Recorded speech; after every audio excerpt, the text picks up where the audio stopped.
ए aunty अनि vote हाल्ने त भन्नुभयो भोट कसरी हाल्ने त थाहा छ नि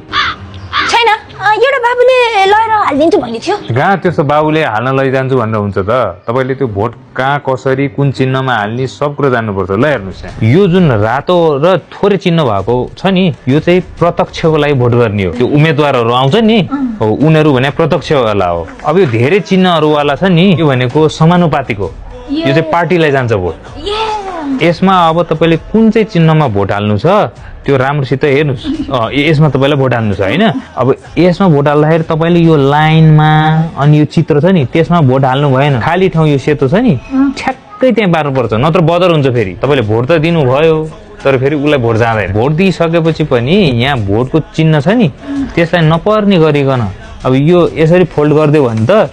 यो मसी यहाँको मसी यहाँ जान्छ नि त्यस्तो नपर्ने गरिकन पहिला सुरु यहाँ यसलाई छोपेर पछि फोल्ड गर्दाखेरि मसी यता लागेछ भने पनि यतै सेतोमा लाग्ने हुन्छ त्यही भएर अब गर्दाखेरि यसरी मजाले आफ्नो चिन्हलाई ट्याक्क पारेर अनि अर्को चिन्हसँग नजुत्ने गरिकन गर्नु पर्यो अनि यसमा पनि